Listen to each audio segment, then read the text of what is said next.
Yes. Yeah.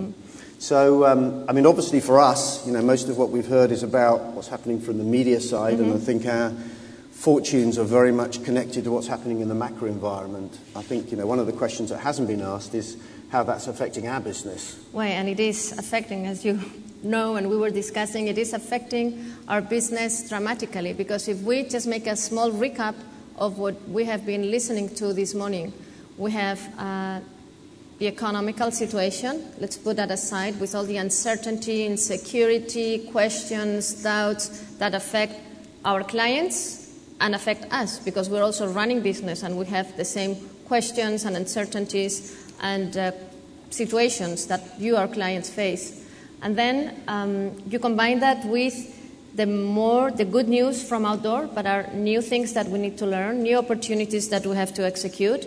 Then you combine that with what we have been hearing from Hernan and Anko, more TV channels, more internet channels, more opportunities, more forms. It's a lot more work. In fact, we have done a study, and on average, per campaign, in the last 12 to 18 months, we have increased the number of vehicles that we need to deal with by at least 25%.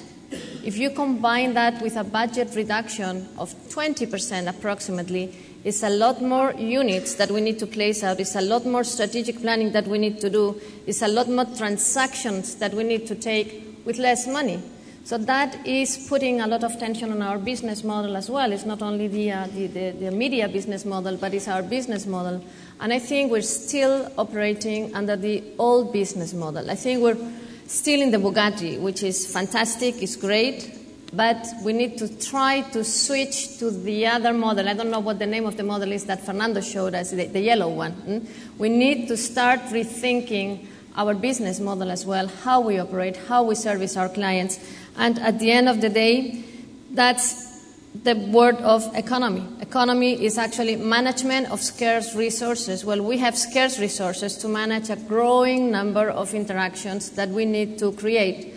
And technology. Technology is the secret also for us. And when we think about technology, we tend to think of the big technology, the technology for internet, the technology for support, the new outdoor medium. But there is another more basic type of technology, the technology that supports our day-to-day transactions, our everyday job that we need to think, invest, and work for, because that's the only way that we're going to move from the Bugatti to the yellow type of car and be able to define the winning business model for the future. Yes? Lovely. I couldn't have put it better myself, Maria Luisa. I'm coming back before she takes my job entirely.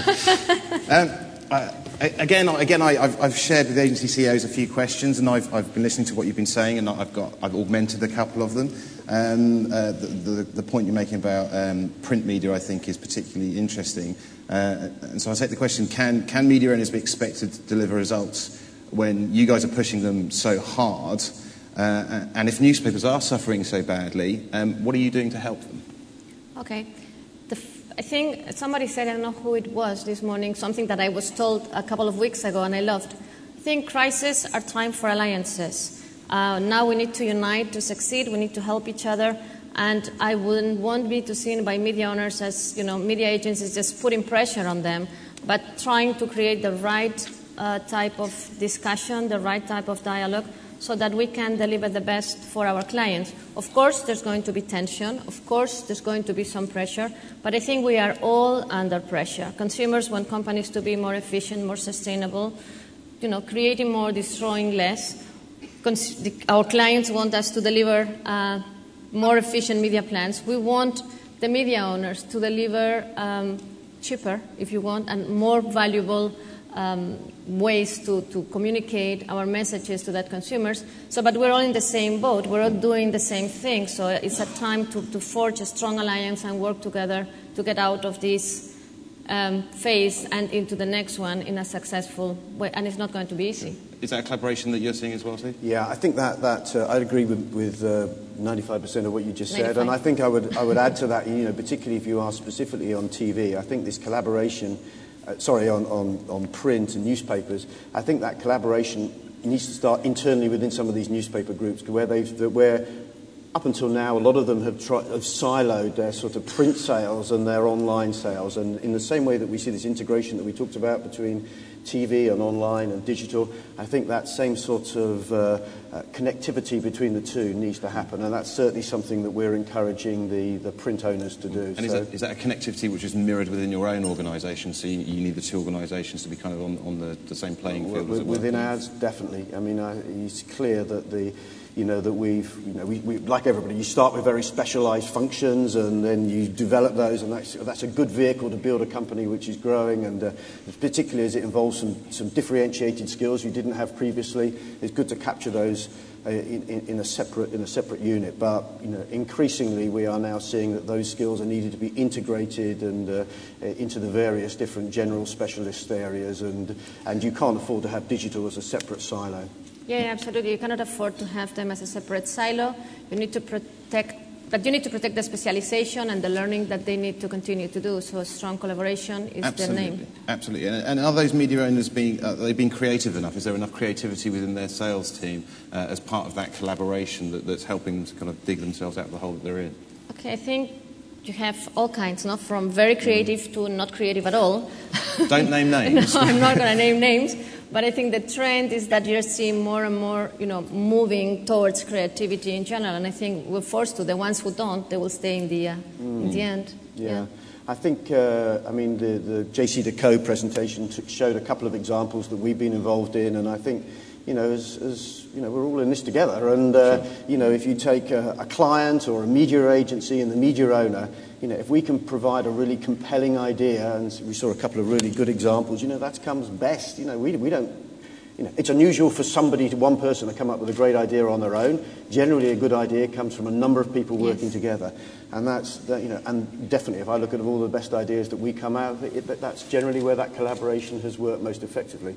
The problem is the economic one is how on earth of a time. I mean, I'm spending so much of our time, and I'm sure it's the same for MPG and most of the other people here, managing the actual economic side of the business that you do not have the time. So I'm sure most of the media owners will say, we don't get enough of the leadership from the media agencies, and that's because of the economic pressures. We're actually effectively doing more for less. But I think the answer to your question is absolutely about that collaboration. And Mary Louise actually stole one of my questions, which was, what is your response in your business to the recession, which I think you've kind of answered there, and obviously it's having an impact in how you can deal with the media owners. But Fernando was talking about this morning, the economic pressures are one question, but there's this bigger question of sustainability over a longer term as well. So what's your response within your agency to the sustainability question?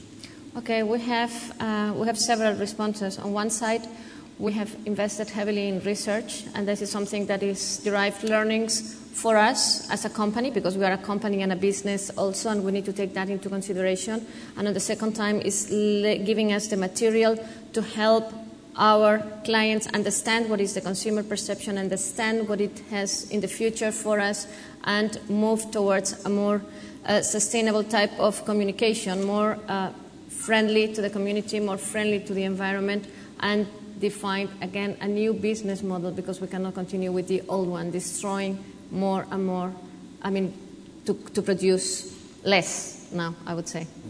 Excellent. Yeah, I think if you'd have just been on this platform a couple of years ago, we'd have talked about sustainability. It's a nice fashionable thing, we need to jump on the bandwagon. And I think, our clients, our own staff, expect us to have a clear strategy. And in fact, at a Viva Key level, we're about to do a survey of all of our staff around the world to try and understand from them, what it means to them and how we can best develop strategies and policies which are developing against this and both our groups are involved with the UN initiative, and we both signed the compact provision. So I think, in general, not only our groups, but in general, I think we are very conscious of the situation, very conscious of the problem, and I think we have a responsibility in fulfilling this role. And again, yesterday, I think Lord Putnam gave us what I consider a mandate, use the art of persuasion that we have in communication groups to make consumers and companies aware that the model cannot continue. So make them aware that we're going to be consuming less and better. Companies are going to be producing less and better. and the role he was putting upon us communication agents was very important. So it's a little bit overwhelmed, but ready to take it. A good challenge to have. We've got time for one question, I think, from the audience. If anybody has anything they'd like to ask either Steve or Mary Louisa. You've answered everybody's questions. Okay, good. Excellent. Absolutely fantastic. Okay, well, really, no questions at all? Okay, no. Well, thank you very much indeed. Then, ladies and gentlemen, Mary Louisa Francoli, CEO of MPG, and Steve King from Zenith Opta Media. Thank you. Thanks very much.